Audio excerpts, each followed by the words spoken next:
Hey everybody, how's it going? Josh here, and today we're going to talk about the Joker movie and if it was all a dream. Now, this is something that I was actually really fascinated by when reading a quote from Todd Phillips, which I'm going to paraphrase here, but he essentially said that they introduced a lot of different things, especially with the ending, to make it rather ambiguous. You don't really know, is this all just a dream in a crazy guy's head? Did all this really happen? I mean, it's pretty cool. A lot of craziness did happen, but with the character like the Joker, especially, with him not really being there all the way, he's kind of crazy. You never really know what you're going to get with regards to kind of a multiple choice storyline, or if he's telling the truth and it's just so funny to him that he's telling the truth, or if the joke is that everything he said was a lie, but people believe it because it's just so out there based on maybe his actions.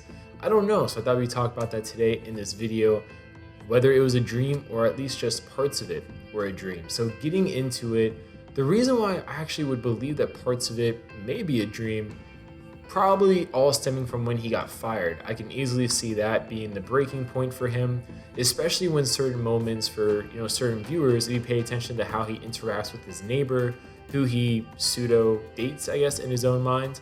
Pay attention to those interactions, especially from the beginning when they first run into each other versus the end when he's just in her apartment and she's obviously uncomfortable with him even being in her apartment, which based on their previous relationship, from what it was shown on the movie, believed to be through Arthur's eyes, there wouldn't really be a reason for her to react in that way to such a degree where she sounded not like she was talking to someone that she dated or was at least friends with. It sounded like she was talking to someone that she was worried, like a stranger almost, that may be unstable and may, just, red flags everywhere kind of situation. So that was kind of interesting to me. And then another thing I thought definitely may have been more in the made up kind of realm of things was maybe the adoptive background or maybe the Thomas Wayne background as well. And that could go both ways. You could argue maybe he really was Thomas Wayne's son, or you can argue at the same time, maybe he wasn't adopted, because all of it together obviously paints a more tragic picture, which may be the joke, is that the Joker, he did say before that my life was a tragedy, now it's kind of a comedy, or it is a comedy. So maybe part of the comedy, the part of the joke, is the tragedy aspect of that background, and just how instead of him being just, crazy just cause, he's a byproduct of his environment more than anything else, his upbringing, the abuse, all that unfortunate things that happen to the character.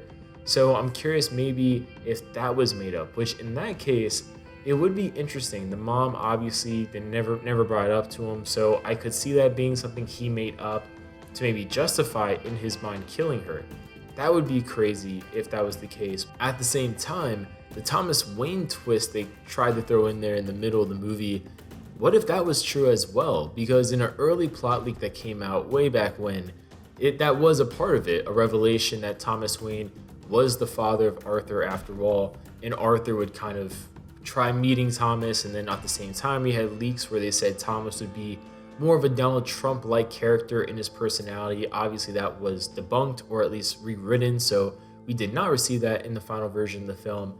But in my eyes, if they actually did go the Thomas Wayne route, and maybe the revelation that he's Thomas Wayne's son, but Thomas Wayne basically won't acknowledge him, I mean, that would be interesting as well. The biggest thing I was hoping we would see in the Joker movie that we didn't was maybe an acid bath or something like that, just because, like the Red Hood gang, just something along the lines of that, just Joker, Red Hood, something, just because I thought it would be a nice reference to that origin. But I did like the origin we got overall. I definitely think, though, the mom, him being adopted, I do think that was a dream as well. They already said he was off his medication, so he probably was making up things as he goes along, just as he gets crazier and crazier and crazier. At the same time, I wouldn't be surprised if the final late night show, that whole debacle as well, I wouldn't be surprised if that was partially also in his head. And what I mean by that is I'm pretty sure after he got tackled and arrested, I don't think someone broke him free and he was smiling, that whole scene that people keep sharing online. I don't think that really probably happened as well. If it did, I would have been surprised, but I think he just probably was put in the cop car, taken to either the jail or maybe the asylum directly, and he probably made up the rest of the stuff just to maybe feel good about himself, what he did. It's hard to tell with this character. I'm not a psychologist. I'm never going to pretend to be, so I don't really know.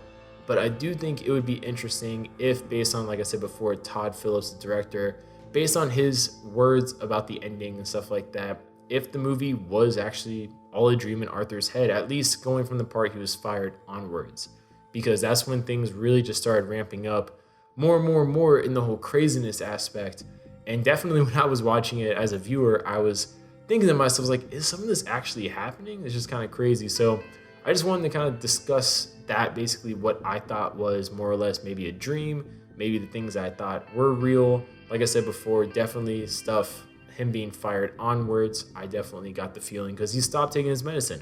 And I think that was a clear indicator to us, the viewer, that a lot of what's happening at this point onwards, since a lot of it's from his point of view, may not be the truth here, since he already was deemed mentally ill in some aspects and he had to take all the drugs, and it's just a lot of craziness. But leave your thoughts down below. What parts of the Joker movie did you think was, I guess, really a dream the whole time? And if you thought it was all a dream, when did you think the dream parts really began?